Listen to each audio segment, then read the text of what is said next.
8 দিন ট্র্যাজেডির পর প্রশ্নের মুখে রাজধানীর বহু বেসরকারি হাসপাতাল মানা হচ্ছে না বিল্ডিং কোড। ঝুঁকির পেছনে সরকারি সংস্থারও দায় দেখছেন বিশেষজ্ঞরা।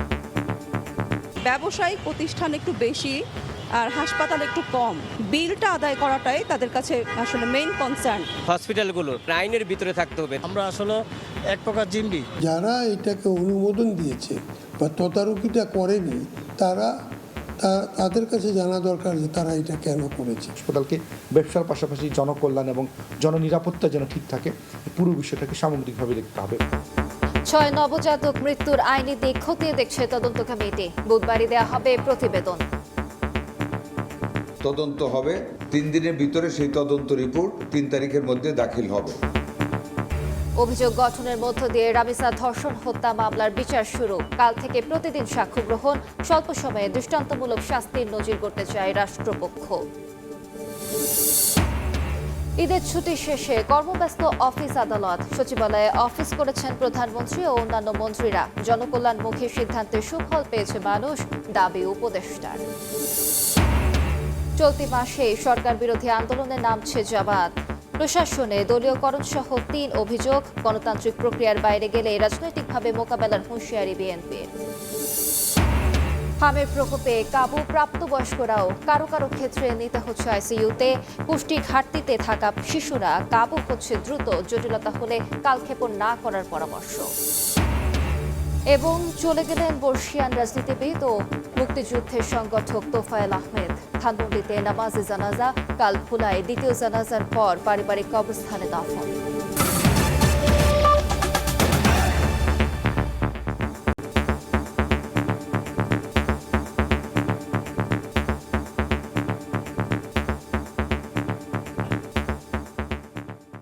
আট দিন ট্র্যাজেডির পর নিরাপত্তা ও স্বাস্থ্যসেবার মান নিয়ে প্রশ্নের মুখে এখন রাজধানীর বেশিরভাগ বেসরকারি হাসপাতাল।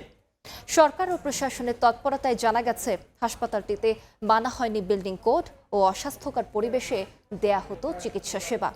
3 বছর ধরে ফায়ার লাইসেন্স ছাড়াই চলছে 8 দিন হাসপাতাল। বিশেষজ্ঞরা বলছেন স্বাস্থ্য অধিদপ্তর ও রাজুককে ম্যানেজ করেই চলছে এসব হাসপাতালের কার্যক্রম। এখনই নজরদারির আওতায় না আনলে আরও বড় দুর্ঘটনার শঙ্কা তাদের। মাসুদুর রহমানের প্রতিবেদন। রাজধানীর মগবাজারের 8 দিন হাসপাতাল। সরু গলিতে কয়েকটি ভবন জোড়া দিয়ে গড়ে ওঠা হাসপাতালটির পরিচিতি কম খরচে প্রসূতি ও নবজাতকের চিকিৎসা সেবার। কিন্তু 27 মে 6 নবজাতকের রহস্যজনক মৃত্যুর পর স্বাস্থ্য অধিদপ্তর গঠন করে তদন্ত কমিটি। এখন পর্যন্ত হাসপাতালের পুরনো ভবনে পোস্ট অপারেটিভ ওয়ার্ড স্থাপন, ভেন্টিলেশন ব্যবস্থা না থাকা, এসি বন্ধ রাখা আর অনুমোদনহীন বেকারি স্থাপন সহ বেশ কিছু অনিয়ম পেয়েছে তদন্ত কমিটি। 8 দিন ট্র্যাজেডির পর নিরাপত্তা ও স্বাস্থ্যসেবার মান নিয়ে প্রশ্ন উঠেছে রাজধানীর বেশ কয়েকটি বেসরকারি হাসপাতালের বিরুদ্ধেও। যারা সাধারণ জনগণ, আমরা আসলে এক প্রকার জিম্বি। আমরা একটা পেশেন্ট নিয়ে যেখানে যাই শুধু টাকা, যে হাসপাতালে যাই টাকা ছাড়া কিছু বোঝে না। বাচ্চা থেকে শুরু করে বড়দের সবাই হসপিটালের নাম শুনে আসলে এটা একটা আতঙ্কের বিষয়। প্রত্যেকটা প্রাইভেট হাসপাতালে আমাদের কাছে মনে হয় যে ব্যবসায়িক প্রতিষ্ঠান একটু বেশি আর হাসপাতাল একটু কম। লাইসেন্স নবায়নের সত্যে বলা আছে পোস্ট অপারেটিভ ওয়ার্ডে এসি লাগালেও ভেন্টিলেশন ব্যবস্থা রাখতে হবে। পুরনো ভবনে স্থাপন করা যাবে না পোস্ট অপারেটিভ ওয়ার্ড। এসব হাসপাতালের লাইসেন্স দেয় দুর্ঘটনার দায় স্বাস্থ্য অধিদপ্তরেরও বলে মনে করেন জনস্বাস্থ্য বিশেষজ্ঞরা। এসি বাচ্চাদের জন্য সুইটেবল কিনা, এর ভেন্টিলেশনটা কীরকম হবে, ইলেকট্রিফিকেশনটা ঠিক আছে কিনা অধিদপ্তর দেখেছে। তারা কিন্তু এটা ওকে করেছে। তারা কি কোনো এটার ব্যাপারে কোনোদিন আপত্তি করেছে? ফল্ট কিন্তু তারা এটাকে কোনো পয়েন্টেড করে নেই। অ্যাট দি সেম টাইম ওখানকার যে সাপোর্টিং ডিপার্টমেন্ট আছে ইঞ্জিনিয়ারিং, তারাও কিন্তু এটা দেখেনি। 2019 সালে 8 দিন হাসপাতাল ভবনকে ঝুঁকিপূর্ণ হিসাবে তালিকাবদ্ধ করে ফায়ার সার্ভিস। আর 3 বছর ধরে ফায়ার লাইসেন্স ছাড়াই চলছে হাসপাতালটি। আছে বিল্ডিং কোড না মানার অভিযোগ। বিশেষজ্ঞরা বলছেন শুধু 8 দিন নয়, এমন আরও জনপ্রিয় হাসপাতালও চলছে সরকারের বিভিন্ন প্রতিষ্ঠানকে ম্যানেজ করেই। হাসপাতালের কোন রুমগুলোতে কী ধরনের এয়ার কোয়ালিটি থাকবে সেটা কিন্তু আমাদের বিল্ডিং কোডে কিন্তু আছে, কিন্তু আমাদের সেটা নিয়মিত তদারকিটা হচ্ছে না। তদারকিটা হাসপাতাল কর্তৃপক্ষকেও করতে হবে বা স্বাস্থ্য মন্ত্রণালয় থেকেও কিন্তু টাইম টু টাইম এটার মনিটরিংটা দরকার। সেই মনিটরিংটা অনেক সময় হয় না, আবার অনেক সময় দেখা যায় যে দুর্বল হাসপাতালগুলো তারা বিভিন্ন কর্তৃপক্ষকে ম্যানেজ করার চেষ্টা করে। রাজুকের সার্টিফিকেশন ঠিকমতো থাকে, স্বাস্থ্য মন্ত্রণালয় এবং পূর্ত মন্ত্রণালয় যদি একসাথে কাজ করে তাহলে তো আমাদের জীবন নিরাপদ হয়ে যাওয়ার কথা। এদিকেই আমাদের রাষ্ট্রে এখন খেয়াল করা দরকার। হাসপাতালের মতো জনগুরুত্বপূর্ণ সেক্টরকে সর্বোচ্চ নজরদারির আওতায় আনার পরামর্শ বিশেষজ্ঞদের। মাসুদুর রহমান, সময় সংবাদ, ঢাকা। 8 দিন হাসপাতালে 6 শিশু মৃত্যুর ঘটনায় বুধবার তদন্ত প্রতিবেদন জমা দেওয়া হবে বলে জানিয়েছেন স্বাস্থ্যমন্ত্রী মোহাম্মদ সাখাওয়াত হোসেন। তিনি বলেন, এ বিষয়ে আইনগত পদক্ষেপ নিতে অ্যাটর্নি জেনারেলের সঙ্গে পরামর্শ করা হয়েছে। সচিবালয়ে স্বাস্থ্য মন্ত্রণালয়ে এক বৈঠক শেষে এসব কথা বলেন মন্ত্রী। তদন্ত হবে, 3 দিনের ভিতরে সেই তদন্ত রিপোর্ট 3 তারিখের মধ্যে দাখিল হবে। এটার তদন্তে আইনানুগ কোনো বিষয় জড়িত যতটুকুন আছে তা জানার জন্য বা কিভাবে জিনিসটাকে আইনানুগভাবে করা যায় সেটার জন্যই অ্যাটর্নি জেনারেল মহোদয়কে আমরা ইনভাইট করেছি। আমরা কি কি কার্যক্রম করেছি, কিভাবে করতেছি ওনাকে অবহিত করেছি। ওনার আইনানুগভাবে যা উপদেশ আমাদেরকে দেওয়ার উনি আমাদেরকে উপদেশ দিয়েছেন। আমরা সেই উপদেশ মতো বাকি কাজগুলি করে যাব। 3 তারিখের মধ্যে আমরা প্রতিবেদন পাব। অভিযোগ গঠনের মধ্য দিয়ে শুরু হলো শিশু রামিসাকে ধর্ষণ ও হত্যা মামলার বিচার। ঢাকার শিশু সহিংসতা দমন ট্রাইব্যুনালে হয় অভিযোগ গঠনের শুনানি। কাল থেকে প্রতিদিন মামলার সাক্ষ্য গ্রহণ হবে বলে জানান আইনজীবীরা। স্বল্প সময়ের মধ্যে দৃষ্টান্তমূলক শাস্তির নজির করতে চায় রাষ্ট্রপক্ষ।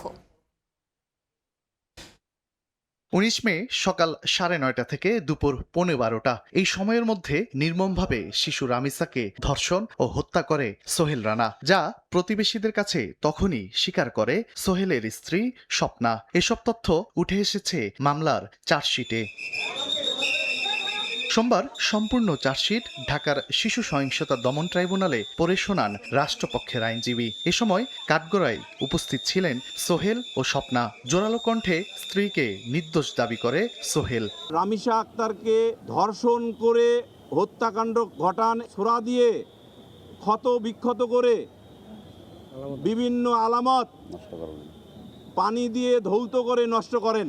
রামিসা হত্যা মামলার বিচার কাজ স্বল্প সময়ের মধ্যে শেষ করে দৃষ্টান্তমূলক শাস্তির নজির গড়তে চায় রাষ্ট্রপক্ষ। বিচার শুরুর পর মঙ্গলবার থেকে শুরু হচ্ছে এই মামলার সাক্ষ্য গ্রহণ। দর্শন করে যে হত্যাটা করা হয়েছে এটা যেন একটা সুষ্ঠু বিচার হয় এবং স্বল্প সময়ের মধ্যে যেন একটা দৃষ্টান্তমূলক একটা বিচার হয়, যেন বাংলাদেশে এই ধরনের ঘটনা ভবিষ্যতে আর কেউ করার সাহস না পায়। এই ধরনের চেষ্টা সরকারের পক্ষ থেকেও আছে। আসামি পক্ষের আইনজীবী আদালতকে বলেন, তড়িঘড়ি করে মামলার তদন্ত সম্পন্ন করা হয়েছে। অপরাধের কোনো প্রত্যক্ষদর্শীও দেখাতে পারেনি পুলিশ, তাই আসামিদের বিরুদ্ধে আনা অভিযোগ আপত্তি জানান তিনি। ডিএনএ রিপোর্টে বীর্যের উপস্থিতি শনাক্ত হয়নি এবং এই মামলায় কোনো চাক্ষুষ সাক্ষী নেই, সেহেতু এই আসামি সোহেল রানা এবং স্বপ্না খাতুনের অব্যাহতি চেয়ে বিজ্ঞ আদালতে আবেদন করেছিলাম। বিজ্ঞ আদালত আমাদের আবেদন নামঞ্জুর করে আসামিদের বিরুদ্ধে চার্জ গঠন করে। কোনো বিলম্ব ছাড়াই প্রতিদিন রামিসা হত্যা মামলার সাক্ষ্য গ্রহণ চলবে বলে জানান আইনজীবীরা। তানভীর হাসান মেঘ, সময় সংবাদ, ঢাকা। এ নিয়ে আলোচনার জন্য স্টুডিওতে আছেন ফারুক ভুঁইয়া রবিন। যাচ্ছি তার কাছে। রবিন, আপনাকে স্বাগত। আলিশা। রবিন, কিছুদিন আগে একটি অত্যন্ত হৃদয় বিদারক ঘটনার সাক্ষী হলো গোটা দেশ, রামিসা হত্যাকাণ্ড। অতঃপর সারা দেশের মানুষের এখন একটাই দাবি, রামিসা হত্যার বিচার চাই। আজ তো বিচার কাজ শুরু হলো, আপনার কাছে সবশেষ কী তথ্য আছে আমাদেরকে জানাবেন। আজকে ঢাকার একটি আদালতে রামিসা হত্যার যে বিচার কার্যক্রম সেটি আসলে যে শুরু হয়েছে এবং সেখানে যে অভিযুক্ত মাসুদ রানা এবং তার যে স্ত্রীকে আদালতে হাজির করা হয়েছে, তারাই এই মামলার যে দুজন আসামি। তো তাদেরকে আদালতে হাজির করার পর যে তাদের কিন্তু যে চার্জশিট পড়ে শোনানো হয়েছিল, রাষ্ট্রপক্ষের আইনজীবী তাদেরকে চার্জশিট বা অভিযোগপত্র সেটি আসলে যে পড়ে শুনিয়েছেন এবং তারপরে আজকে আদালত তাদের বিরুদ্ধে, মাসুদ রানা ও তার স্ত্রীর বিরুদ্ধে অভিযোগ গঠন করেছেন এবং এই অভিযোগ গঠনের মধ্য দিয়ে আনুষ্ঠানিকভাবে বিচার কার্যক্রম শুরু হয়েছে।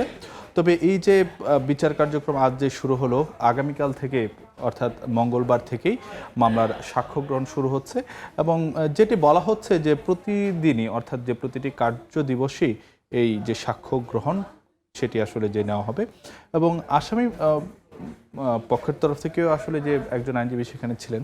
তো একটি বিষয় রাষ্ট্রপক্ষের পক্ষ থেকে যেই বিষয়টি আশা করা হচ্ছে যে দ্রুততম সময়ের মধ্যে যেন এই বিচার কাজটি শেষ করা যায় এবং সেই জায়গা থেকে রাষ্ট্রপক্ষের যে ভূমিকা পালন করা দরকার সেটি আসলে যে তারা প্রমাণ করবে, চেষ্টা করবেন এবং তার জন্য আসলে যে দৃষ্টান্তমূলক শাস্তি হয়, শাস্তি নিশ্চিত হয় সেটি আসলে যে রাষ্ট্রপক্ষের প্রত্যাশা। জি, আলিশা। রবিন, যে বিষয়টি আমি আলোকপাত করতে চাচ্ছি যে এই যে রাষ্ট্রপক্ষ বলছে যে তারা বিচার কাজ খুব দ্রুততম সময়ের মধ্যে করবে এবং নজির গড়বে, কিন্তু আসলে এর আগে কিন্তু আমরা দেখেছি, যেমন আসিয়া হত্যার ক্ষেত্রে আমরা দেখেছি যে আসিয়াকে যে হত্যা করেছে সেই হত্যাকারীর কিন্তু এখনো ফাঁসি কার্যকর হয়নি। তো এই বিষয়টি সম্পর্কে আপনি কি বলবেন? না, আসলে এটি স্বাভাবিক, অনেক সময় রায় হয় কিন্তু সেটি কার্যকরে আসলে যে মূল বাধা হয়ে দাঁড়ায়। তো আমাদের হাতে একটি প্রতিবেদন দেখে তারপর আমরা ফিরছি সে আলোচনায়। মাগুরায় আলোচিত আসিয়াকে ধর্ষণ ও হত্যাকারীর ফাঁসির রায় হলেও বছর ধরে হাইকোর্টে ঝুলছে ডেথ রেফারেন্স। বিচারিক আদালতে দ্রুত রায় হলেও সেই রায় কার্যকর হবে কবে তা জানে না কেউ। এসব চাঞ্চল্যকর মামলার ক্ষেত্রে আলাদা বেঞ্চ গঠনের পরামর্শ দিচ্ছেন আইনজীবীরা। তো এই সংক্রান্ত প্রতিবেদনটি দেখে তারপর আমরা ফিরছি আলোচনা। মাগুরায় বোনের শ্বশুরের হাতে ধর্ষণ ও হত্যার শিকার হয়েছিলেন শিশু আসিয়া। সেই ঘটনায় বিচারের দাবিতে একসময় ফুঁসে উঠেছিল পুরো দেশ। সামাজিক যোগাযোগ মাধ্যম থেকে রাজপথ সর্বত্র ছিল ক্ষোভ আর কান্না। কিন্তু সময়ের সঙ্গে সঙ্গে আলোচনার বাইরে চলে গেছে সেই ঘটনাও। ছোট আসিয়ার ধর্ষক হিটু শেখ ফাঁসির দণ্ড পেলেও 1 বছর ধরে কারাগারেই কাটছে তার। হিটু তেমন বিচারিলে না, হিটু সাল পাল ঘুরিয়ে বেড়াচ্ছে, আমার কোল খালি করে সে তারা তো দুধি মাছে খাইয়ে বেড়াচ্ছে। শিশু আসিয়াকে ধর্ষণ ও হত্যার দায়ে আসামি হিটু শেখকে গত বছরের 17 মে মৃত্যুদণ্ড দেন মাগুরার নারী ও শিশু নির্যাতন দমন ট্রাইব্যুনাল। এর 4 দিন পর ডেথ রেফারেন্সের নথি হাইকোর্টে পৌঁছায়। রায় ঘোষণা এবং ডেথ রেফারেন্স হাইকোর্টে পাঠানোর 1 বছর পূর্ণ হলেও পরবর্তী অগ্রগতি নেই। কবে হবে সাজা কার্যকর তাও অজানা। এমন সব চাঞ্চল্যকর মামলার সাজা যখন বছরের পর বছর আটকে থাকে, তখন স্বাভাবিকভাবেই প্রশ্ন জাগে বিচার প্রক্রিয়ার এই ধীরগতিতে কি আস্থা হারাচ্ছে মানুষ? আসিয়া হত্যা মামলাটা যেমন 1.5 মাসে বিচার শেষ হলো, হাইকোর্টে তো 1 বছর ধরে এখনো শুনানি শুরু হয় নাই। রামিসা হত্যা মামলা শেষ হয়েছে, এখন সরকারের বিশেষ তৎপরতায় যদি বিচারটা দ্রুত হয় হাইকোর্টে এসে, এবং তারপরেও কিন্তু অ্যাপিলেট ডিভিশনের যে ফোরামটা, সেটা আসামি চাইলে তো আপনি মানা করতে পারবেন না। হাইকোর্টে অনেক ডেথ পেনাল্টি মামলা পেন্ডিং আছে। ডেথ পেনাল্টিগুলো শুনানি হয় বছরের সিরিয়াল অনুসারে, অর্থাৎ আগের বছরের ডেথ পেনাল্টিগুলো আগে শুনানি হয়, পরেরগুলো পরে হয়। সেই ক্ষেত্রে এখন আমরা প্রায় 4-5 বছরের মতো একটা ব্যাকলগসের মধ্যে আছি। চাঞ্চল্যকর এসব মামলার বিচার কার্যকর হতে যুগের পর যুগ লেগে যাওয়ার পেছনে আইনি জটিলতা কাটাতে আলাদা বেঞ্চ গঠনের পরামর্শ দিয়েছেন আইনজীবীরা। চিফ জাস্টিস একটা বেঞ্চ গঠন করে দিতে পারেন, অথবা প্রসিকিউশন চিফ জাস্টিসরে আবেদন করতে পারেন যে আমাদের এইটা বেশি সেন্সিটিভ মামলা এবং এই মামলাটার মাধ্যমে আমরা সোসাইটিতে একটা মেসেজ দিতে চাই। শুধু আলোড়ন সৃষ্টি করা ঘটনা নয়, সবার জন্য সমান আইন নিশ্চিত করা তাগিদ আইনজীবীদের। সাবরিনা মজুমদার, সময় সংবাদ, ঢাকা। রবিন, আমরা প্রতিবেদনটি দেখছিলাম। আসিয়ার পরিবার থেকে তো বারবারই বলা হচ্ছে যে এত তোলপাড় হলো এই ঘটনাটা নিয়ে রাজপথে, এমনকি সোশ্যাল মিডিয়ায়, কিন্তু তারপরও এখনো পর্যন্ত সেই ফাঁসি কার্যকর হলো না। আবার একই রকম কথা কিন্তু রামিসার বাবাও বলছিলেন যে সময়ের সাথে সাথে যেন চাপা পড়ে না যায় এই ঘটনাটি। আপনার কাছে কি মনে হয় এই দীর্ঘসূত্রিতার পেছনে আসলে নেপথ্যে কি কি কারণ রয়েছে যার কারণে এত দেরি হয়ে যায়? এরকম অনেক ক্ষেত্রেই দেখা যায় যে ঘটনাগুলো মানে অনেক সময় নানাভাবে আলোচনা হয় বা আলোড়ন তৈরি করে, তো সে জায়গায় হয়তোবা যে নিম্ন আদালতে বা বিচারিক আদালতে খুব দ্রুতই সে রায় হয়ে যায়, কিন্তু পরবর্তীতে সেটি দেখা যায় যে বিচারিক যে প্রক্রিয়া সেখানে একটা পর্যায়ে গিয়ে এই পুরো বিষয়গুলো আসলে যে ঝুলে যায়। তো এখানে যেটি দেখা যাচ্ছে যে নিম্ন আদালতে দ্রুত রায় হলেও অনেকে কিন্তু যে সেটি বা যারা আসামি পক্ষ তারা কিন্তু যে আপিল করেন সেটি হাইকোর্টে যায়, উচ্চ আদালতে যায়। তো তখন কিন্তু সে আইনি নানা প্রক্রিয়া বা বিচারিক নানা প্রক্রিয়া সেখানে কিন্তু যে নানা ধরনের জটিলতার কারণে সময়ক্ষেপণ হয় এবং তার ফলে কিন্তু যে মামলা বা রায় সেটি রায় যেভাবে কার্যকর হওয়ার কথা ছিল সে জায়গাটিতে আসলে যে গতি হারিয়ে যায়। এখানে কিন্তু অবকাঠামোগত বিষয় সেটিও কিন্তু একটি গুরুত্বপূর্ণ বিষয় রয়েছে। তো এই সকল কারণে যে মামলাগুলো বা মানে বিচার প্রাথমিকভাবে যে বিচারটা হয় সেটি কার্যকরী একটি অনিশ্চয়তার মধ্যে পড়তে হয়। তো সেই জায়গায় বিচার প্রত্যাশীরা এই যে একটি অনিশ্চয়তার মধ্যে পড়ে থাকেন, তো সেই জায়গাতে কিন্তু যে আলাদা একটি বেঞ্চ গঠনের কিন্তু যে অনেকে পরামর্শ দিয়ে আসছেন যে এই ধরনের যে বিচার মামলাগুলো রয়েছে সেইগুলোর ক্ষেত্রে যদি একটি আলাদা বেঞ্চ গঠন করে শাস্তি কার্যকর করা হয় তাহলে হয়তোবা যে অপরাধ প্রবণতা যেগুলো সেগুলো ঠেকানোর ক্ষেত্রে একটি নজির হতে পারে এবং তার মধ্য দিয়ে আসলে যে অপরাধকে নিয়ন্ত্রণে আনা সম্ভব হতে পারে, এমনটি কিন্তু যে আইনজীবীরা বা অনেকেই কিন্তু যে মনে করেন, রবিন, আমরা আশা করব খুব দ্রুতই রামিসা হত্যার বিচার কাজ সম্পন্ন হবে, আর কোনো শিশু যেন অকালে ঝরে না যায়, এটাই আমাদের প্রত্যাশা। আপনাকে অসংখ্য ধন্যবাদ। আপনাকেও ধন্যবাদ। আমাদের সঙ্গে যুক্ত হয়েছিলেন ফারুক ভিয়া। রবিন, রাতের সময় আরো থাকছে। বাস চাপায় প্রাণ গেল বাবা ছেলের, বিক্ষুব্ধ জনতার বাসে আগুন, 5 জেলায় নিহত 7। এই যাত্রায় 250 প্রাণহানি, বিশৃঙ্খলা বেপরোয়া গতিই দায়ী। ঈদের ছুটি শেষে অফিস আদালতে ফিরেছে কর্মব্যস্ততা। সকালেই কর্মচঞ্চল হয়ে ওঠে সচিবালয়ের প্রতিটি মন্ত্রণালয় ও বিভাগ। নিজ দফতরে অফিস করেছেন প্রধানমন্ত্রী ও অন্যান্য মন্ত্রীরা। ছুটির মধ্যেও কর্মব্যস্ততার কথা জানান বাণিজ্যমন্ত্রী। তথ্যমন্ত্রী বলেছেন, গণতান্ত্রিক সরকার থাকায় দেশে স্বতঃস্ফূর্ততার ছাপ স্পষ্ট। ঈদুল আজহার টানা 7 দিনের ছুটি শেষে কর্মচাঞ্চল্য ফিরেছে সচিবালয় সহ সরকারি অফিসগুলোতে। সোমবার সকাল 9টার পরপরই সচিবালয়ে নিজ দফতরে আসেন প্রধানমন্ত্রী তারেক রহমান। এ সময় মন্ত্রী ও সচিব সহ অন্যান্যদের সঙ্গে কুশল বিনিময় করেন তিনি। নিজ নিজ মন্ত্রণালয়ে ঈদের শুভেচ্ছা বিনিময় করেন মন্ত্রীরা। বাণিজ্যমন্ত্রী ছুটির মধ্যেও কর্মব্যস্ততার কথা জানান সাংবাদিকদের। কথা বলেন চামড়ার ন্যায্য মূল্য, আসন্ন বাজেট নিয়েও। প্রায় 18 কোটি টাকার লবণ আমরা দিয়েছি সারা দেশে। স্বাভাবিকভাবে লবণ মাখানো ছাড়া যদি কেউ চামড়া নিয়ে আসে, সেই দাম পাবে না। জ্বালানি তেলের দাম বাড়ানো নিয়ে জ্বালানি প্রতিমন্ত্রী জানিয়েছেন, বিশ্ববাজারের সাথে সমন্বয় করতেই দেশে 5 টাকা বেড়েছে তেলের দাম। একান্ত যখন উপায়হীন হবে সরকার, তখনই এই ধরনের অপ্রিয় কিছু সিদ্ধান্ত হয়তো বা সরকারকে নিতে বাধ্য হতে হবে। এবং আমি খুব দায়িত্ব নিয়েই বলতে পারি, যদি গ্লোবাল প্রাইস শার্পলি ডিক্লাইন করে, আমরাও খুব শার্পলি এটা অ্যাডজাস্ট করবার চেষ্টা করব। এদিকে তথ্যমন্ত্রী বলেন, গণতান্ত্রিক সরকার থাকায় দেশে স্বতঃস্ফূর্ততার ছাপ স্পষ্ট। সরকারের 100 দিনের কার্যক্রম তুলে ধরায় গণমাধ্যমকে ধন্যবাদ জানান তিনি। এ পর্যন্ত আমাদের কাছে যতটুকু সংবাদ, সর্বত্রই একটা স্বতঃস্ফূর্ততার ছাপ পড়েছে। এটা স্বতঃস্ফূর্ততার ছাপ পড়েছে। উল্লেখযোগ্য তেমন কোনো নেতিবাচক কোনো কিছুই তো কানে আসে নাই। গণমাধ্যমকে একটা বিশেষ ঈদের শুভেচ্ছা এবং ধন্যবাদ জানাই যে তারা আমাদের গত 100 দিনের কর্মকাণ্ডকে যেভাবে তুলে ধরেছেন। 8 দিন হাসপাতালে সাংবাদিকদের উপর হামলার ঘটনায় কর্তৃপক্ষের গাফিলতি ছিল বলেও মন্তব্য করেন তথ্যমন্ত্রী। গুরুত্বপূর্ণ পেশাদারদের উপর আক্রমণ চালায়। কাজল আব্দুল্লাহ, সময় সংবাদ, ঢাকা। এতে সরকারের আন্তরিক সদিচ্ছা ও জনকল্যাণমুখী প্রশাসনিক ব্যবস্থা নিশ্চিত করা হয়েছে। প্রধানমন্ত্রী নিজেও সশরীরে মাঠ পর্যায়ে বর্জ্য ব্যবস্থাপনা তদারকি করেছেন। বিকেলে রাজধানীর তেজগাঁওয়ে প্রধানমন্ত্রীর কার্যালয়ে সংবাদ সম্মেলনে এ কথা বলেন প্রধানমন্ত্রীর উপদেষ্টা ও মুখপাত্র মাহাদি আমিন। জানান, নির্বিঘ্ন ঈদ যাত্রা, গণপরিবহন ব্যবস্থা, নিরবচ্ছিন্ন বিদ্যুৎ, শ্রমিকের বেতন পরিশোধ, চাঁদাবাজি নিয়ন্ত্রণ সহ 10টি গণমুখী বিষয় নিশ্চিত করেছে সরকার। এবার যানজট ও ভোগান্তি আগের তুলনায় নিয়ন্ত্রণে ছিল উল্লেখ করে প্রধানমন্ত্রী উপদেষ্টা বলেন, যেটুকু হয়েছে আগামীতে তা কাটিয়ে ওঠার চেষ্টা করা হবে। অতীতে দিবস উদযাপনে ব্যবসায়ীদের কাছ থেকে বিপুল অর্থ নেওয়া হয়েছে মন্তব্য করে তিনি বলেন, সে ধারাবাহিকতা থেকে বের হয়েছে বর্তমান সরকার। ঘরমুখো মানুষের যাত্রা নির্বিঘ্ন করতে ও সার্বিক শৃঙ্খলা বজায় রাখতে সার্বক্ষণিক মনিটরিং ও বিশেষ ব্যবস্থাপনা গ্রহণ করা হয়েছে। যে কারণে ঈদের আগের দিনগুলোতে মহাসড়কে একযোগে যানবাহনের চাপ অনেকটাই কমে গিয়েছে।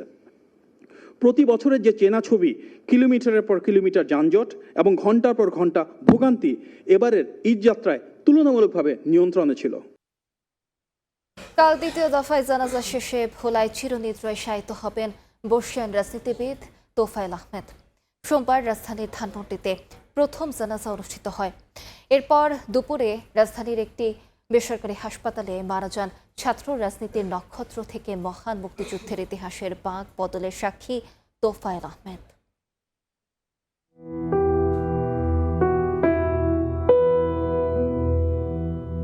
নিভে গেল বাংলাদেশের রাজনীতির আরেকটি প্রদীপ। সোমবার দুপুরে রাজধানীর একটি বেসরকারি হাসপাতালে মারা গেছেন বর্ষিয়ান রাজনীতিবিদ তোফায়েল আহমেদ। ছাত্র রাজনীতির নক্ষত্র থেকে 69-এর গণ অভ্যুত্থান কিংবা মহান মুক্তিযুদ্ধের ইতিহাসের বাঁক বদলে তিনি ছিলেন ধ্রুবতারা।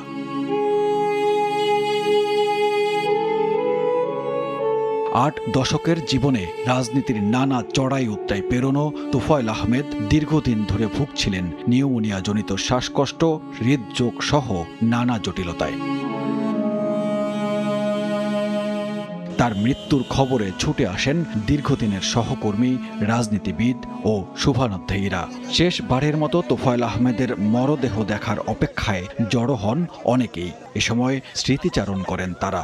শেষবার যেদিন দেখতে এসেছিলাম শুধু 2বার ডাক দিয়েছি যে দাদা ভাই এভাবে 2বার ডাক দিয়েছি, উনি আমার দিকে তাকিয়েছেন, এইটুকু।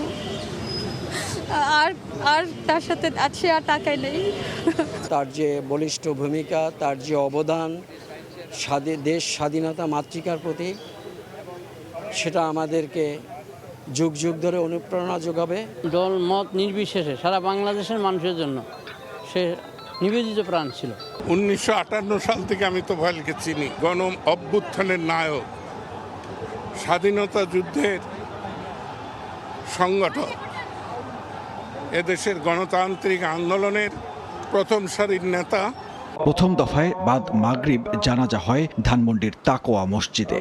এরপর মরদেহ নিয়ে যাওয়া হয় স্কয়ার হাসপাতালে। মঙ্গলবার সকালে হেলিকপ্টারে মরদেহ নিয়ে যাওয়া হবে ভোলায়। বাদ জোহর ভোলা সরকারি উচ্চ মাধ্যমিক বিদ্যালয় মাঠে দ্বিতীয় জানাজা শেষে কোরালিয়া গ্রামে মায়ের পাশেই চিরনিদ্রায় শায়িত হবেন এই কিংবদন্তি।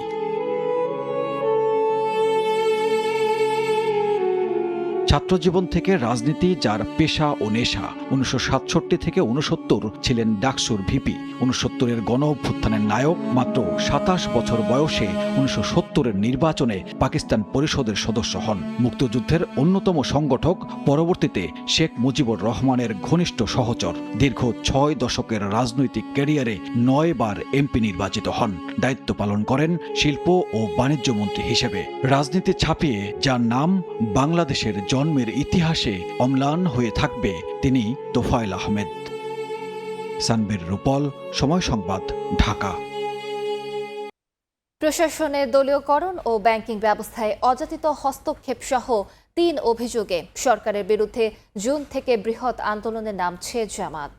দলটি নায়েবে আমির সময় সংবাদকে এই কথা জানান। তার ভাষায়, গণভোটের রায় বাস্তবায়নের দাবির সঙ্গে জোটবদ্ধ আন্দোলন জোরদার হবে এবার। শরিক এনসিপি সহ বাকি 10টি দল স্থানীয় সরকার নির্বাচনে আলাদাভাবে লড়লেও আন্দোলনে পাশে থাকবে বলেও প্রত্যাশা তার। শফিক মুন্সির রিপোর্ট। 24-এর অভ্যুত্থানের পর পরিবর্তিত বাংলাদেশে ফেব্রুয়ারির জাতীয় নির্বাচনে 2/3 জনরায় নিয়ে সরকার গঠন করে বিএনপি। তবে এপ্রিল থেকেই গণভোটের রায় বাস্তবায়নের দাবিতে মাঠে নামে জামায়াত নেতৃত্বাধীন 11 দলীয় ঐক্য। একই সাথে সংসদ ও রাজপথ 2 জায়গাতেই দাবি আদায়ে সরব ছিল জামায়াতের নেতৃত্বাধীন জোট। দলটির শীর্ষ নেতাদের অভিযোগ, এই 3 মাসে সরকার আইন শৃঙ্খলা নিয়ন্ত্রণে পুরোপুরি ব্যর্থ হয়েছে। সুশাসনের বদলে প্রশাসনে দলীয়করণ আর ব্যাংকিং ব্যবস্থায় অযাচিত হস্তক্ষেপ করে পুরনো ফ্যাসিবাদী শাসনকে ফেরানোর চেষ্টা করছে সরকার। দাবি আদায়ে সরকারের বিরুদ্ধে চলতি জুন মাস থেকেই দেশব্যাপী বৃহৎ আন্দোলন গড়ে তুলতে চায় জামায়াত। দলটির নায়েবে আমির সৈয়দ আব্দুল্লাহ মোহাম্মদ তাহের সময় সংবাদকে এসব কথা জানান। পরিস্থিতি আইন শৃঙ্খলা রক্ষার ব্যাপারে আওয়ামী লীগের সময় দলীয় ভিত্তিতে লোকদেরকে নিয়োগ দেওয়া হয়েছে, ছাঁটা হয়েছে, শাস্তি হয়েছে, প্রমোশন হয়েছে। বিএনপি আওয়ামী লীগের যারা দ্রুততার সাথে দলীয়করণ করতেছে, যেটা একদম এক্সপেক্ট করা হয়। এশিয়াতে 1 নম্বর ব্যাংক ছিল ইসলামী ব্যাংক। আপনি যারা সেই ব্যাংকের উপরেই এক ধরনের রাহুল গ্রাস আমরা দেখতে পাচ্ছি। ব্যাংকিং ব্যবস্থা একেবারে ধস নেমে যাবে এটা যদি হয়। বিএনপির 3 মাসের প্রোগ্রামিং আচরণে আমরা কিছুটা হতাশ। প্রতিদ্বন্দ্বীদেরকে দমন করার একটা ইচ্ছা তাদের আছে। সংসদের এই বিরোধী দলীয় উপনেতা জানান, স্থানীয় সরকার নির্বাচনে একসঙ্গে না থাকলেও জুন থেকে শুরু হওয়া নতুন পরিধির আন্দোলনে 11 দলীয় ঐক্যের সবাইকে পাশে চায় তার দল। স্থানীয় নির্বাচনের মাধ্যমে দলকে স্প্রেড করা যায়। যারা আমাদের ভিতরে 11 দলের অনেকের সাথে আমরা কথা বলছি, তারা একসাথে স্থানীয় নির্বাচন করার ব্যাপারেও আগ্রহ আছে অনেকেরই। তা আমরা তাদের বলছি না, তোমরা এটা এই সেপারেট করার ভিতরে তোমাদের সংগঠনটা দাঁড়িয়ে যাবে, এবং এক্ষেত্রে আমরা ওদেরকে এনকারেজ করছি। আমরা চাচ্ছিলাম বা চাচ্ছি এখনও যে রাজনীতি প্রতিবাদের বা রাজনীতিতে কিছুটা বিহেভিয়ারাল গুণগত পরিবর্তন হওয়া দরকার। যদি দেখা যায় এটা আসলে কোনো ডোজ মার্ক মনে হয় না মানুষের কাছে বা যাদের জন্য করছি, তা আমরা আর একটু ভয়েস রেজ করার শক্ত করে। চলতি জুন মাসে 3 বিভাগে এবং জুলাইতে রাজধানী ঢাকা সহ আরও 3টি বিভাগে বৃহৎ গণসমাবেশের পরিকল্পনা রয়েছে জামায়াতের। Time will solve, I hope so. Shafiq Munshi, সময় সংবাদ, ঢাকা। 3 মাসের সরকারকে চাপে ফেলতে বিরোধী দল জোটবদ্ধ আন্দোলনে নামছে বলে মনে করে বিএনপি।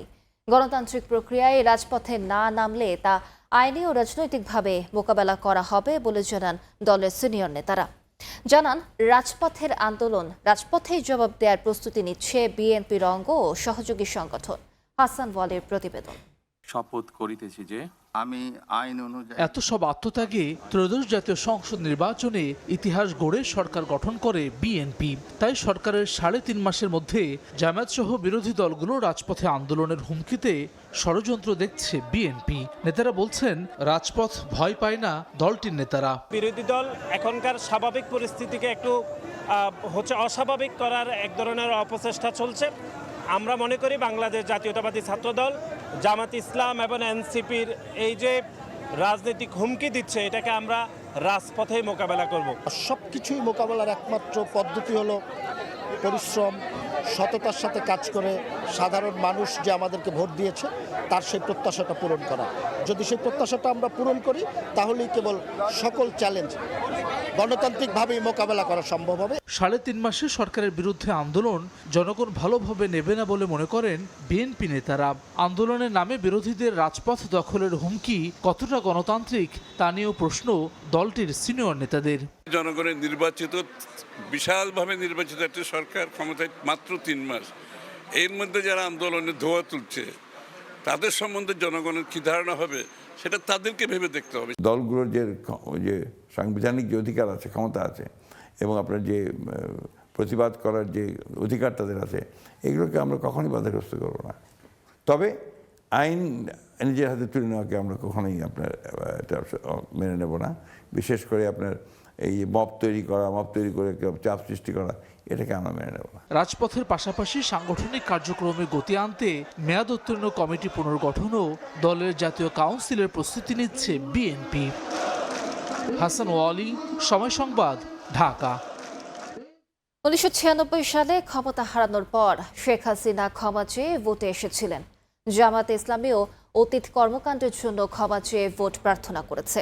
কিন্তু বিএনপিকে কখনো এমন পরিস্থিতির মুখোমুখি হতে হয়নি বলে মন্তব্য করেছেন সড়ক পরিবহন, সেতু, রেল ও নৌমন্ত্রী শেখ রবিউল আলম। বিকেলে রাজধানীর কলাবাগানে শহীদ রাষ্ট্রপতি জিয়াউর রহমানের 45তম শাহাদাত বার্ষিকী উপলক্ষে দোয়া মাহফিলে তিনি কথা বলেন। তিনি বলেন, সুযোগ পেলেই জনগণ বিএনপিকে ভোট দিয়েছে, তাই জন আকাঙ্ক্ষা পূরণে সরকারকে পূর্ণ সহযোগিতা করার আহ্বান জানান মন্ত্রী। সংকট এখনও পুরোপুরি কাটেনি উল্লেখ করে শেখ রবিউল আলম বলেন, রাজনৈতিক দুর্বৃত্ত ও ফ্যাসিবাদীরা এখনও সজাগ। 96 এই শেখ হাসিনা যিনি পতিত হলেন, দেশ ছেড়ে পালিয়ে গেলেন, তিনি ক্ষমা চেয়েছিলেন, ভোট ভিক্ষা চেয়েছিলেন, জনগণের কাছে বলেছিলেন অনেক ভুল ত্রুটি হয়েছে, আমাদের ক্ষমা করে দেন, একবারের জন্য ভোট ভিক্ষা দেন। এবার নির্বাচনের আগে জামাত ইসলাম প্রকাশ্যে বলেছে 47 থেকে এই পর্যন্ত যা ভুল করেছে সব ক্ষমা করে দেন, একবার ভোট দেন। বিএনপিকে কখনো জনগণের কাছে ক্ষমা চাইতে হয়নি। রাজনৈতিক দুর্বৃত্তায়ন রাজনীতির নামে এখনো চলমান। ক্ষমতায় একসময় যারা ফ্যাসিবাদী প্রতিষ্ঠিত করেছিল তারাও সজাগ।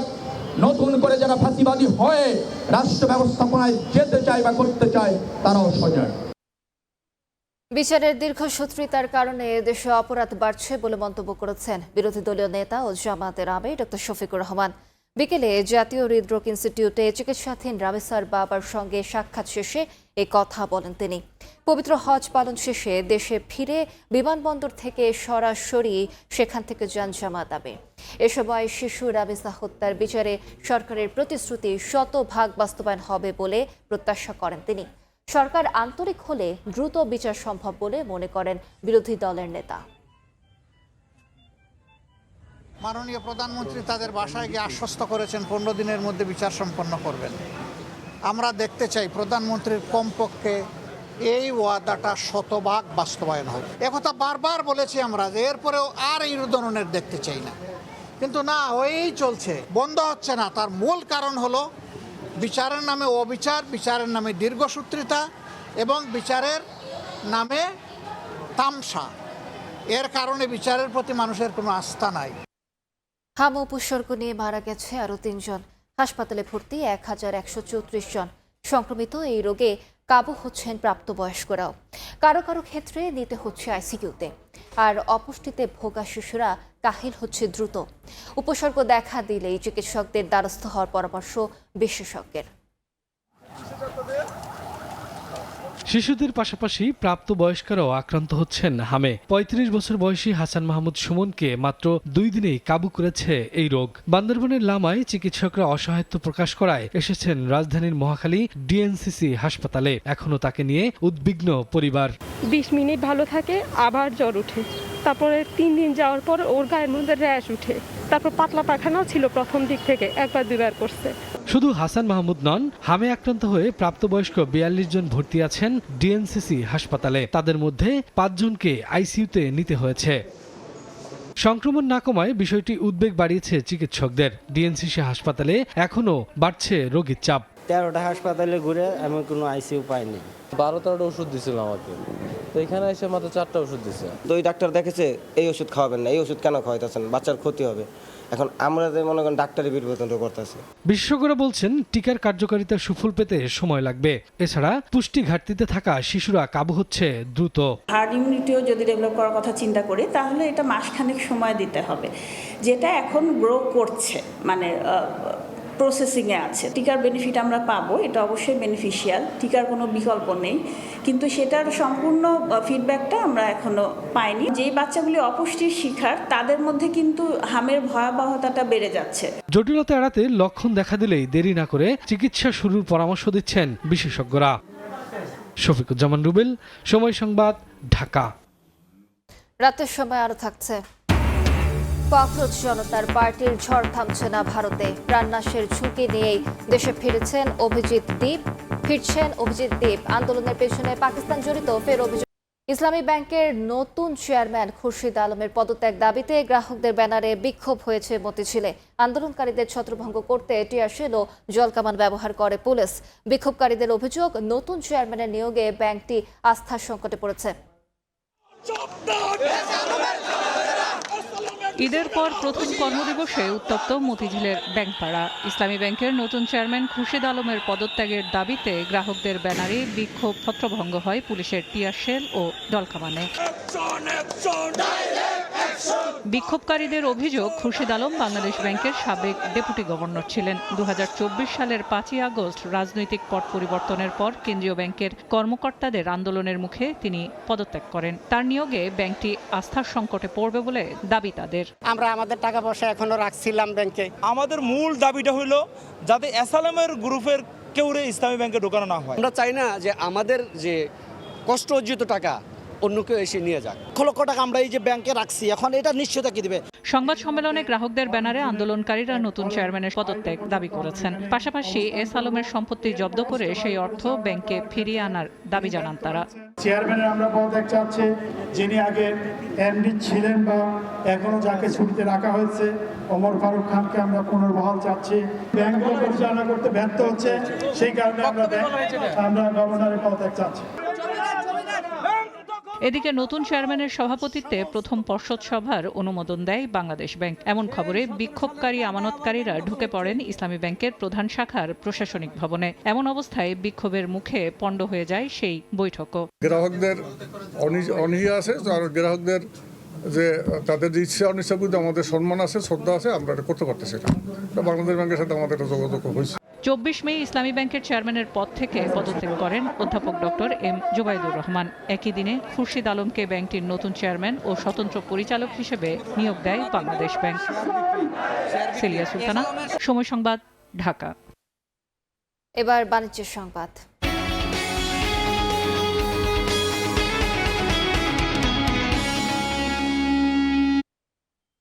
রফতানি প্রণোদনার ওপর উৎসে কর দ্বিগুণ হচ্ছে। 2026-27 অর্থ বছরের বাজেটে নগদ প্রণোদনার ওপর বিদ্যমান উৎসে কর 10% থেকে বাড়িয়ে 20% করা হতে পারে।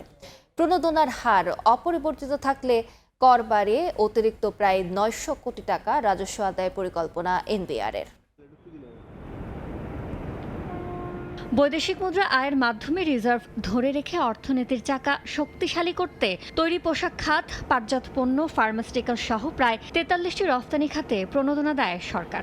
এসব খাতে প্রণোদনার হার 0.30% থেকে 10% পর্যন্ত। চলতি 2025-26 অর্থ বছরে রফতানি প্রণোদনার জন্য বরাদ্দ দেওয়া হয়েছে 9,025 কোটি টাকা, যার উপর 10% হারে উৎসে কর দেন রফতানিকারকরা। এই অর্থের পরিমাণ অপরিবর্তিত রেখে উৎসে কর দ্বিগুণ করতে চায় এনবিআর, যার মাধ্যমে অতিরিক্ত প্রায় 900 কোটি টাকা রাজস্ব আদায়ের পরিকল্পনা সংস্থাটির। পোশাক রফতানিতে 0.30% প্রণোদনা পান উদ্যোক্তারা। তবে স্থানীয়ভাবে উৎপাদিত সুতা ব্যবহার করলে প্রণোদনা মেলে 1.5%। ক্ষুদ্র মাঝারি রফতানিকারকরা 2 আর অপ্রচলিত বাজারে রফতানিতে দেওয়া হয় 3% প্রণোদনা। তবে এনবিআর এর কর বাড়ানোর পরিকল্পনাকে মরার উপর খাড়ার ঘা হিসেবে দেখছেন রফতানিকারকরা। এটা যে মূল ফ্যাক্টরি সে কিন্তু একবার উচ্চ কর দিচ্ছে, আবার যিনি করেন এবং যিনি দেন ওইখানেও আবার ট্যাক্সেশন, এটা হলো ডাবল ট্যাক্সেশন, এটা যেন না হয়, এটা ওনারা কথা দিয়েছেন, এটা করবেন। আমরা যেটা চেয়েছি সেটা যেমন আমরা যে ইনসেন্টিভটা যে সামান্য পাই সেটা প্রতি হলো সবসময় 8 থেকে 9 মাস পেন্ডিং থাকে, এটা যেন রেগুলারাইজ করা হয়, সেই ব্যাপারে ওনারা উদ্যোগ নেবেন বলেছেন। লাস্ট 1 বছরের ভিতরে আমাদের যে manufacturer more than 350 to 400 factory বন্ধ হয়ে গেছে। এই বন্ধ হয়ে যাওয়ার পিছনে আমরা দেখেছি ব্যাংকিং ফ্যাসিলিটি আমাদের ওই ফ্যাক্টরিগুলো পায় না। হ্যাঁ, সো এই জায়গাগুলো যদি গভর্নমেন্ট একটু নজর দেয়। দ্বিতীয় বড় রফতানি খাত চামড়া ও চামড়াজাত পণ্য রফতানিকারকরা প্রণোদনা পান 6 থেকে 10% পর্যন্ত, আর পাট ও পাটজাত পণ্য রফতানিতে প্রণোদনা দেওয়া হয় 3 থেকে 10%। বাণিজ্যে বাধা দূর করে প্রণোদনার অর্থে অতিরিক্ত করের সিদ্ধান্ত ব্যবসা সহায়ক নয় বলছেন উদ্যোক্তারা। আমাদের রপ্তানি 6% আপনার এই যে আমরা ইনসেন্টিভ পেয়ে থাকি এবং সেটার উপরে সোর্স ট্যাক্স 10% করে কাটা হইতো।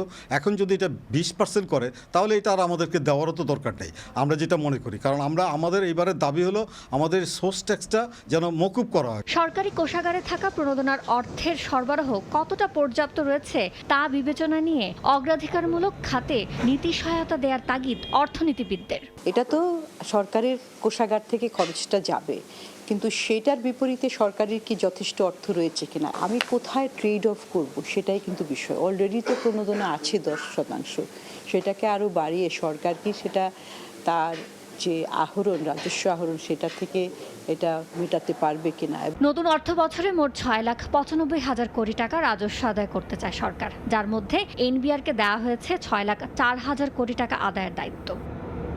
ইয়ানুর শিফাত, সময় সংবাদ, ঢাকা। চট্টগ্রামে বেপরোয়া গতির বাস চাপায় প্রাণ গেল বাবা ছেলের। এ সময় বিক্ষুব্ধ জনতা আগুন দেয় বাসে।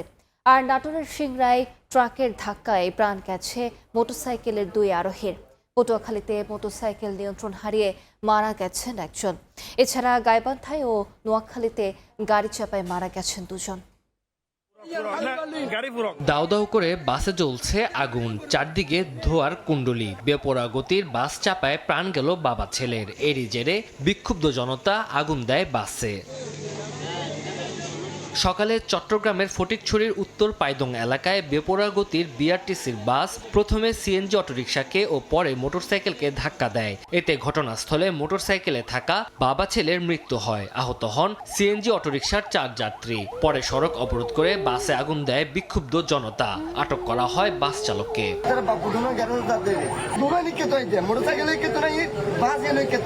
নাটোরের সিংড়ায় ট্রাক চাপায় মোটরসাইকেলের 2 আরোহী নিহত হয়েছেন। পুলিশ জানায় ভোরে 3 বন্ধু মোটরসাইকেলে নাটোর থেকে বগুড়ায় যাচ্ছিলেন। নাটোর বগুড়া মহাসড়কের আমতলী ব্রিজে পৌঁছালে বিপরীত দিক থেকে আসা ট্রাকের সাথে সংঘর্ষ হয়। এতে ঘটনাস্থলে জীবন আলী ও হীরা নিহত হয়। ট্রাকটি জব্দ করা হলেও পালিয়ে যায় চালক।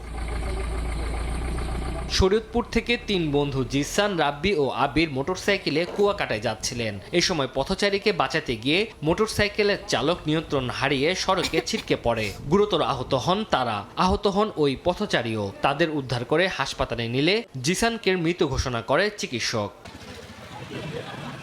এদিকে গাইবান্ধায় বাস চাপায় একজন ও নোয়াখালীতে গাড়ি চাপায় মারা গেছেন এক পথচারী। তানজিল হাসনাত, সময় সংবাদ।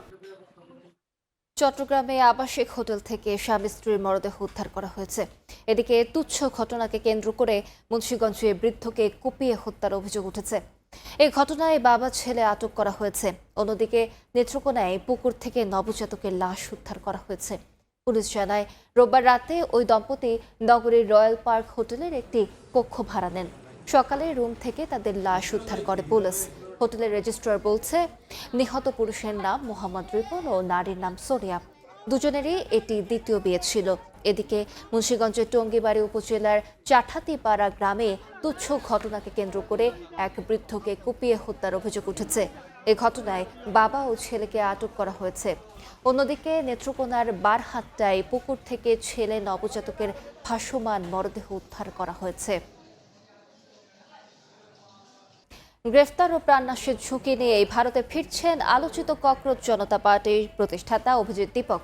তার দেশে ফেরা নিয়ে ভারত জুড়ে আলোচনা চলছে। রাজনৈতিক বিশ্লেষকদের মতে এই আন্দোলনের জনপ্রিয়তা মোদী সরকারকে ইমেজকে বড় ধাক্কা দিয়েছে। এদিকে অনলাইন ভিত্তিক প্রতিরোধ আন্দোলন ককরোচ জনতা পার্টির পেছনে পাকিস্তানের হাত রয়েছে বলে আবারও দাবি করেছেন বিজেপি সরকারের কেন্দ্রীয় মন্ত্রী কিরণ রিজিজু। তিনি বলেন, পোকামাকড়ের নাম ব্যবহার করে বিশ্বের বৃহত্তম গণতন্ত্রকে অপমান করা হচ্ছে। গাজা ও লেবাননে ইসরায়েলি হামলা বন্ধ না হওয়া পর্যন্ত যুক্তরাষ্ট্রের সঙ্গে আলোচনা স্থগিতের ঘোষণা দিয়েছে ইরান। দেশটির আধা সরকারি বার্তা সংস্থা তাসনিম নিউজ এজেন্সির প্রতিবেদনে বলা হয়েছে, প্রয়োজনে হরমুজ প্রণালী ও অন্যান্য কৌশলগত ফ্রন্ট সক্রিয় করার হুঁশিয়ারিও দিয়েছে দেশটি। এদিকে ইরানের কয়েকটি সামরিক স্থাপনায় হামলার দাবি করেছে যুক্তরাষ্ট্র। তেহরানের কার্যক্রমকে অযৌক্তিক আগ্রাসন আখ্যা দিয়ে মার্কিন সেন্টকম জানায়, যুদ্ধবিরতির মধ্যে নিজেদের সম্পদ ও স্বার্থ রক্ষার স্বার্থেই তাদের এ পদক্ষেপ। জবাবে কুয়েতে মার্কিন সামরিক ঘাঁটি লক্ষ্য করে পাল্টা হামলা চালায় ইরান। দেখছেন রাতের সময়। গ্রুপ পর্বে ব্যর্থতা ভুলে সেমিফাইনালে নজর বাংলাদেশ নারী ফুটবল দলের। নেপালের বিপক্ষে জয় তুলে নিয়ে ফাইনালে ভারতের মোকাবেলা করতে চায় ঋতু মারিয়ারা। বড় ব্যবধানে হারের পর মাঠের অনুশীলন করেনি বাটলার শিষ্যরা। রিকভারি সেশন করেই দিন পার করেছে বাটলার বাহিনী। ভারতের গোয়া থেকে ফাহিম ইসলামের রিপোর্ট। সাফের হ্যাট্রিক শিরোপা জিততে এসে প্রত্যাশার সঙ্গে পারফরমেন্সের হিসাব মিলাতে পারছে না বাংলাদেশ নারী ফুটবল দল। মালদ্বীপের বিপক্ষে কোনো রকম জয়ের পর ভারতের বিপক্ষে বড় ব্যবধানের হারা, তাতেই অশান্ত হয়ে ওঠে লাল সবুজ মেয়েদের ড্রেসিং রুম। ম্যানেজারের বিতর্কিত কর্মকাণ্ডের পর ফুটবলারদের পারফরমেন্সে ক্ষুব্ধ হেড কোচ পিটার বাটলার। কৌশলের সঙ্গে একাদশেও পরিবর্তন করেও ব্রিটিশ কোচ সেরা পারফরমেন্স আদায় করতে পারছেন না শিষ্যদের কাছ থেকে। মনিকা তহুরাদের উপর তো রীতিমতো ক্ষোভই ঝাড়লেন বাটলার। তবে গ্রুপ পর্বের আক্ষেপ নিয়ে পড়ে থাকতে চায় না লাল সবুজ মেয়েরা। সেমিফাইনালে তাদের প্রতিপক্ষ নেপালও কম শক্তিশালী নয়, তাই সেমির বাধা টপকে ফাইনাল নিশ্চিতের লক্ষ্য নারী সাফের ডিফেন্ডিং চ্যাম্পিয়নদের। হ্যাঁ, আমরা ইন্ডিভিজুয়াল প্লেয়ারের সাথে কথা বলছি, তাদের আসলে প্রবলেমগুলো বুঝিয়ে দেওয়ার চেষ্টা করছি এবং কিভাবে সলভ করা যায় ওইটা নিয়ে কাজ করছি। আশা করি নেপালের ম্যাচে আমাদের মেয়েরা আবার ঘুরে দাঁড়াবে ইনশাল্লাহ। ভারতের বিপক্ষে মাথায় চোট পেলেও শঙ্কামুক্ত গোলরক্ষক মিলি আক্তার। বড় ব্যবধানে হারের পর মাঠের অনুশীলন না করে রিকভারি সেশন করেছে নারী দল। গ্রুপ পর্বের ভুলগুলো নিয়ে কাজ করছেন পিটার বাটলার। মিলি এই মুহূর্তে ভালো আছে, সামান্য ব্যথা আছে মাথায়, তো এটা আসলে খুবই নর্মাল। আমরা যে পরিকল্পনাটা দিয়েছিলাম, আমাদের ইন্ডিভিজুয়াল প্লেয়াররা অনেকে ভালো করেছে, অনেকে তাদের সেই পরিকল্পনাটা সাকসেসফুলি করতে পারেনি।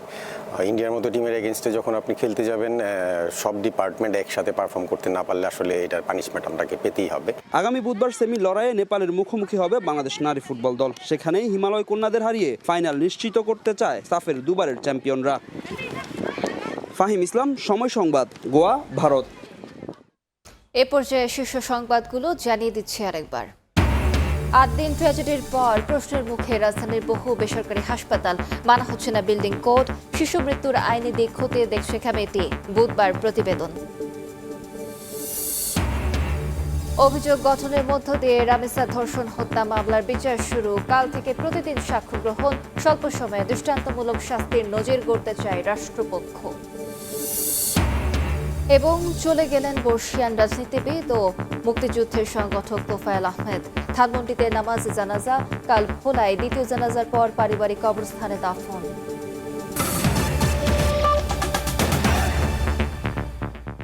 এ ছিল রাতের সময়। এরপর দেখবেন সম্পাদকীয়। সঙ্গে থাকুন সোমবার।